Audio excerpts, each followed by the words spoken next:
Et salut à tous et bienvenue. Aujourd'hui, on voit ensemble comment je fais mes socles.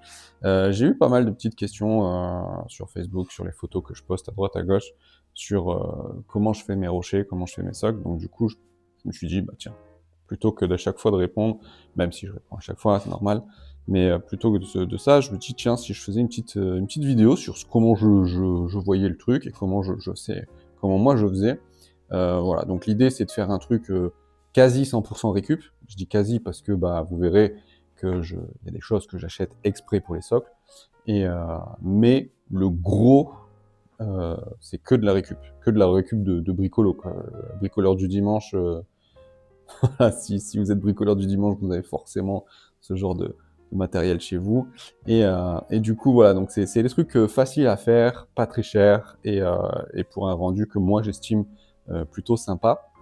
Après, je suis pas un professionnel et puis j'ai pas la prétention de dire que je fais des trucs de fou. Mais le but, c'est de partager, de vous montrer moi ce que je fais et pourquoi pas vous donner envie de faire la même. Et si jamais bah, tu sais pas faire de socle, bah, écoute, au moins ça te donnera une petite base pour faire tes socles. Et si tu es un professionnel du socle, bah, peut-être que tu verras peut-être un truc que toi tu fais différemment, mais que moi je fais autre chose. Et puis ça te donnera une idée. Et puis l'un dans l'autre, voilà. Donc si je peux inspirer, c'est le but. Voilà. Donc vidéo sans prétention, et puis voilà. Donc allez, j'arrête le blabla et puis c'est parti. On se retrouve sur le bureau. Pour l'exemple, j'ai pris un socle de Pégase parce que j'en ai besoin. Donc, du coup, je vais commencer à faire mon Pégase. Donc là, le but, ça va être de mettre un gros rocher. Comme ça, vous verrez un gros rocher. Et on va faire aussi un petit dada. Comme ça, vous verrez des petits rochers. Qu'est-ce que ça peut donner? Alors pour les rochers, moi ce que j'utilise des plaques de liège comme ça, donc c'est du chêne-liège que je vais ramasser direct en forêt. Si vous avez la chance d'avoir des chênes-lièges pas très loin, après des tempêtes ou des fois sur des arbres morts, c'est facile à récupérer et ça a un aspect vachement naturel, je trouve. Après, si vous n'avez pas ça, vous pouvez acheter des plaques de liège et resculpter, vous les superposez et en mettant des coups de cutter et tout ça dedans, vous arrivez à resculpter et à refaire une pierre. Mais honnêtement, ça, je trouve que c'est le top. Et ça se présente sur des grosses plaques comme ça. Moi, je prends des gros trucs comme ça. Là. C'est vraiment des grosses plaques de liège que je récupère. Ça fait la balade et puis c'est gratuit. Voilà, donc ce que je vais faire, je vais le recouper parce que je pense que j'ai trouvé un bon morceau. C'était le morceau que j'avais utilisé la dernière fois, j'avais déjà coupé. Et là, vous voyez, ça fait un peu gros. Donc je vais le recouper. Et la partie plate, je vais la resculpter. Et puis je vais vous montrer ce que ça donne après, une fois posé. Bien sûr, les parties que vous enlevez, bah, vous les gardez. Ça vous fait des petits rochers comme ça. Bah, ça, justement, c'est ce qu'on va se servir pour aller sur ce genre de petits socles. Donc on garde tout. Allez, je fais ça et je vous reprends après. Ok, donc bah voilà, alors j'ai coupé, donc vous avez vu, à la base j'avais un truc comme ça, c'était comme ça, et ça c'était un peu dans le genre là, ou comme ça je sais plus exactement. Bref, j'avais un gros morceau, j'ai coupé avec un gros couteau droit, et pour enlever le droit, bah, j'ai un peu resculpté, grosso modo, avec l'ongle ça part, avec une pince, tout ça. Et du coup je trouvais que là c'était un peu trop mastoc, comme ça. Donc ce que j'ai fait, il y avait une fissure naturelle là, donc j'ai cassé ça. Et du coup, ça me fait 2 morceaux. Et je pense que je vais garder celui-là en coin comme ça. Et je sais pas si je décale celui-là pour faire une grosse fissure ou si justement je me sers des petits pour venir chercher de petits trucs, des trucs comme ça plutôt. Je pense que je vais partir là-dessus. J'aime bien faire ça quand j'ai un élément, parce que le Pégase, il va être vraiment très sur l'arrière et devant, il va y avoir un peu moins de choses et je vais garder un petit peu de clarté. Donc je pense que je vais partir sur les petits morceaux. Ça va faire plus sympa. Et puis bon, voilà. Et vous voyez, bah, tout ça, c'est ce que j'ai gratté, tout ça, mais ça, je le garde. Je vais m'en servir pour venir, comme je vous ai dit tout à l'heure, je vais en mettre un peu là. Je vais en mettre 2-3, pas plus. Faut pas que ce soit un champ de rochers non plus. Hein. La cavalerie, elle a pas pour but de galoper dans les champs de rochers, dans les cailloux. Donc un ou deux, ça suffit. Après voilà, ça fait trop. Mais ça, c'est à vous de juger, quoi. Mais bon, voilà, moi je vais partir là-dessus, je vais coller tout ça. Donc pour coller tout ça, moi j'utilise de la colle à bois, donc un truc, je sais plus si c'est Casto ou le Roi Merlin, bref, ça coûte que dalle. Le bidon comme ça a dû coûter 2-3 €, 250 grammes, je l'ai depuis des années. Bon, bref, c'est le pas cher. Voilà. Allez, c'est parti. Bah, la colle à bois.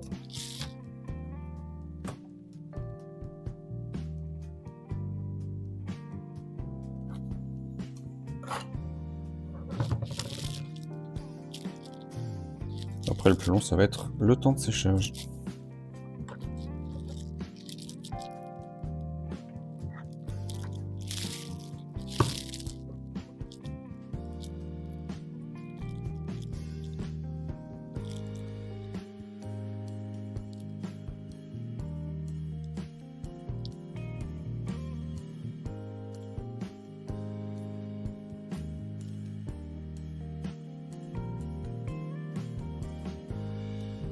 Voilà, je pense que ça suffit. Voilà, comme si le caillou était cassé. Peut-être recentrer. Voilà. Et voilà, pour l'instant. C'est pas fini encore. Hein.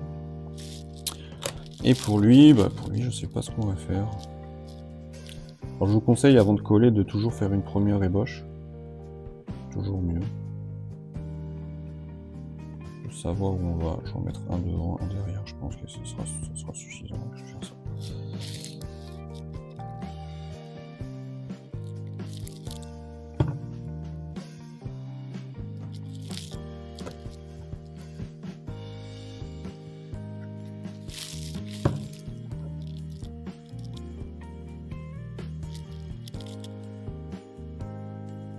Pas trop chargé non plus, que ça vous gêne pas à la peinture, parce qu'après il va falloir aller peindre dessous et ça va être compliqué. Bon, après ça va faire trop. Après moi j'aime bien avec les différentes tailles aussi, avec des cailloux, je vais mettre. Après en fait je vais avoir plusieurs types de grains, des grains un peu plus fins, un peu plus épais, et ça va venir faire les différentes textures du socle. Voilà, je vais laisser sécher ça et après on va s'attaquer à la texture du socle. Et déjà on n'est pas trop mal. Allez, je vous reprends tout à l'heure. Mais pour vous, c'est tout de suite. On se retrouve une fois sec. Alors maintenant, on va appliquer la texture. Alors pour la texture, vous avez plusieurs solutions. Soit vous avez déjà des textures toutes faites, achetées toutes prêtes. C'est bien pratique, mais moi je trouve que ça coûte cher pour ce que c'est. Ou alors vous faites comme moi et donc vous faites votre propre texture. Et moi, ce que je fais, je prends comme d'hab des produits de récup. Alors j'utilise de l'enduit de rebouchage, du sable et de la colle à bois. Voilà, en gros ça c'est ma base pour ma texture et vous allez voir que ça marche très très bien. Je vous mets le truc en avance rapide et puis je vous reprends pour les points clés et puis voilà, c'est parti.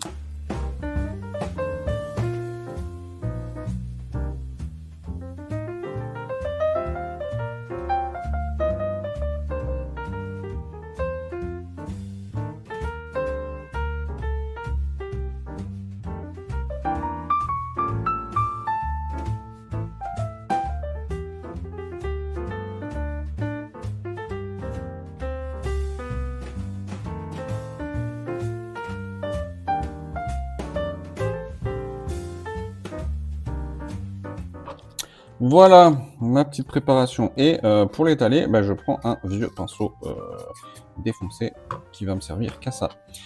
Et c'est parti, du coup, là on va venir mettre la pâte, on va faire un pâté un peu de partout, on va boucher tous les trous, on y va, on prend bien sur le côté, ça va même un peu consolider le tout. Donc on n'hésite pas, on en met. Puis on vient un peu la tapoter, un peu donner la texture qu'on veut de temps en temps, parce qu'elle va avoir tendance à se lisser. Et du coup, de temps en temps, vous lui mettez un petit coup de pinceau, ça va la structurer, et puis voilà.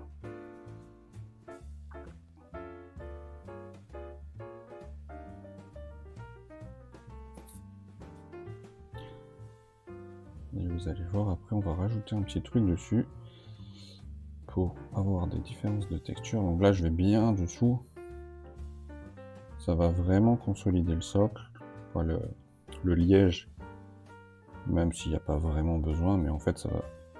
Après vous jouez avec la texture, hein, il faut jouer avec. Dans la nature, des fois il y a des amas de terre qui remontent sur la roche ou des trucs comme ça. Faut pas hésiter à jouer avec et puis pour avoir le résultat que vous voulez. Le but c'est d'avoir un truc que vous voulez vous et pas que vous avez. Voilà. Là on en a partout. Hop, je vais venir un peu mettre des petits coups de pinceau histoire de. Et moi, alors le surplus, ça sera pour l'autre socle. Et moi, ce que j'utilise après, c'est alors c'est encore de la récup. Moi, c'est du verre de filtre à piscine. Pour ceux qui connaissent, en fait, dans les pompes, pour ceux qui ont des piscines extérieures, ou même des petites piscines, hein, des fois vous avez des petites pompes, et pour filtrer l'eau, en fait, ils utilisent du verre concassé, et c'est ça, ça coupe pas du tout, hein, je l'utilise comme du sable.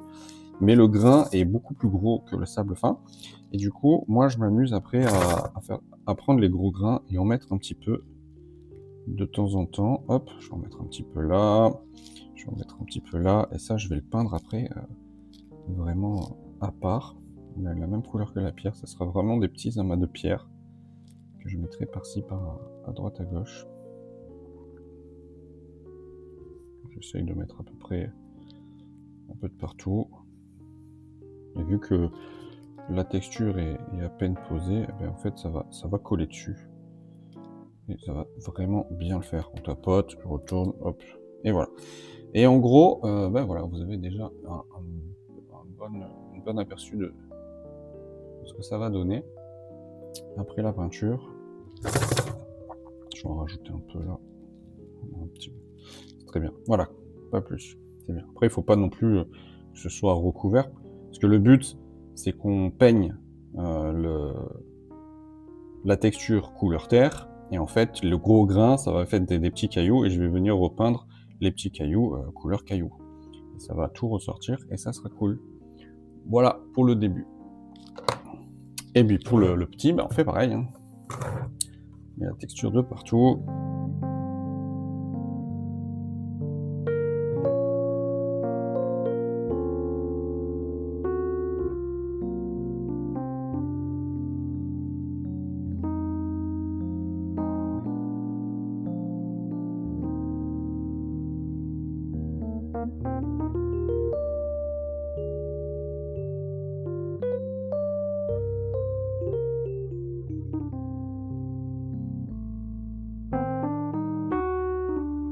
Voilà ce que ça donne à première vue. Alors pour l'instant, c'est tout frais, hein, c'est pas peint, donc j'imagine que vous avez du mal à vous imaginer le truc. Mais je vous garantis que ça fait le taf pour pas cher du coup. Donc, là du coup pour le socle, c'est des socles qui me reviennent à pour l'instant 0 € parce que les produits je les ai déjà achetés et que c'est des produits que j'aurais dû jeter. Par exemple l'enduit de rebouchage, clairement, je vous montre l'état qu'il est, c'est un produit que je rebouche plus rien avec ça, quoi. Il est dans un état, mais plutôt que de le jeter, il est là, et puis de temps en temps, un coup d'eau dedans, je le fais propre, et puis ça, c'est reparti, quoi. Donc voilà, avec pas grand chose, on arrive à faire des trucs sympas, et voilà. Ce que je vais faire, je vais laisser sécher. Ok, alors pendant que ça sèche, je vais vous montrer ce que j'utilise ensuite en termes de récup pour finir, donc après peinture, donc une fois que c'est comme ça, une fois que c'est sec, une fois que je l'ai peint, et une fois que c'est peint, je viens coller des petites feuilles dessus, et du coup, les petites feuilles, voilà ce que c'est. Alors c'est les petites feuilles de bouleau, pareil, c'est complètement de la récup, c'est des petites feuilles qui... Donc sur les bouleaux, selon les saisons, ça perd des petites... je sais pas comment on appelle ça, ça doit avoir un nom scientifique, là vous voyez, hop. Ça fait des toutes petites feuilles comme ça. Ça perd une espèce de petite truc, d'un petit boudin, ça fait un petit boudin, et ce boudin, quand il est sec, vous l'effritez, et ça donne ça, et c'est rempli de petites feuilles comme ça. Et ça fait, pour moi je m'en utilise pour représenter les herbes. Voilà, attendez, j'en ai presque un, donc ça fait une tige comme ça. Hop, vous avez une tige, et tout le long de la tige, vous avez un boudin. Et ce boudin, quand vous l'effritez, ça donne cette poudre-là. Et voilà, donc de temps en temps, quand j'en trouve pas partout, moi j'en ai pas beaucoup des bouleaux ici. Mais quand j'en trouve un, bah, je regarde un peu au pied, et il y a plein de boudins, et puis bah voilà, en une session, vous faites un pot entier, et puis le pot, il vous fait 1000 ans. Donc voilà, j'ai vu que ça coûtait un bras sur internet, alors que des fois en promenant, vous les trouvez. Donc voilà, ça c'est connu, mais je vous le dis quand même. Et la seule chose que moi j'achète pour mes socles, ça va être les touffes d'herbe. Et les touffes d'herbe, ce que je prends pour mes bretoniens, hein, pas que pour mes bretoniens. Donc je prends cette gamme-là. Je sais pas, d'accord, c'est quelle marque, Game Grass. Très bien. Donc je prends les petites violettes pour faire style un peu de la lavande comme ça. Et après, je viens prendre pareil de la même gamme. C'est un mélange de plein de trucs. Alors vous avez des jaunes, vous avez des petites touches d'herbe, je vais vous montrer plus en détail. Donc il y a un peu des mélanges de tout. Vous voyez. Les jaunes, moi je les ai pris parce que celles-là, elles sont trop classe, je les aime bien. Pour les bretoniens, ça fait de suite sympa. Puis après, vous en avez des courtes, donc les courtes, un peu touffes courtes, et des touffes un peu plus longues, un peu plus touffues, de différentes couleurs. Et je trouve que mélanger toutes les petites couleurs sur du broto, ça le fait bien, ça fait très naturel. Et sur le résultat, bah, je vous montre le résultat avec un Pégase. Donc voilà ce qu'on arrive à faire, ce que moi je fais en tout cas. Après, je n'ai pas la prétention de dire que c'est le top, mais en gros, voilà, vous voyez de ça, après avec toutes les petites touffes et tout ça. Et je sais pas si on voit, vous voyez, voilà, les différentes, voilà, hop, c'est mieux. Les différentes styles de grains. Là, il y a le grain, le marron, c'est juste la texture simple. Puis après, c'est là, vous voyez ici, c'est le vert, c'est du vert. Donc là, ici, c'est le vert.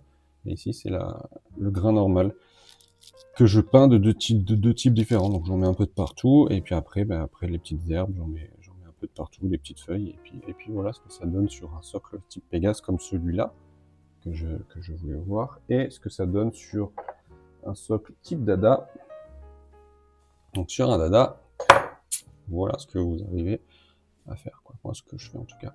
Donc, vous voyez, il y a une petite pierre là, après des petites pierres, les petites feuilles. Et puis après, en mixant les couleurs, mixant un peu les formes et machin, on arrive à faire un socle plutôt sympa. Voilà. Bah écoutez, moi j'espère que je vous ai aidé, ou que je vous ai donné envie de faire vos socles, ou juste déjà si je vous ai donné quelques petits trucs et astuces, déjà ça serait cool. Et n'hésitez pas à me dire en vidéo, vous, comment vous faites. Moi je suis friand de tous ces trucs un peu à faire soi-même. Il y avait un gars une fois qui m'avait dit qui lui son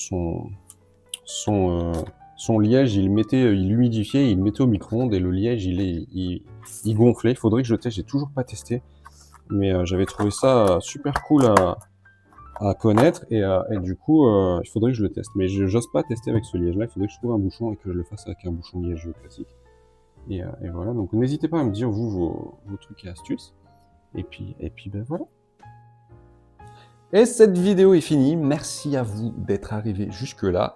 Ça fait toujours plaisir, des gens qui restent jusqu'à la fin, même s'il n'y en a pas beaucoup, faut dire la vérité. Mais bon, ça fait toujours plaisir. Et du coup, voilà. Donc écoute, bah, si je t'ai aidé à trouver des trucs astuces pour tes futurs socles, eh ben, c'est cool. N'hésite pas à me le dire. Franchement, ça peut toujours faire plaisir. On peut toujours échanger et tout. Ça serait cool. Et puis voilà, on a passé la barre des 200. Merci à vous. Je dis merci à la fin, je devrais le dire peut-être au début. Je toucherai peut-être plus de personnes, mais c'est pas grave. Pour moi, c'est pour ceux qui restent vraiment jusqu'à la fin. Donc merci à vous les gars, c'est cool. Et puis moi je vous dis à une prochaine. Allez, ciao, ciao.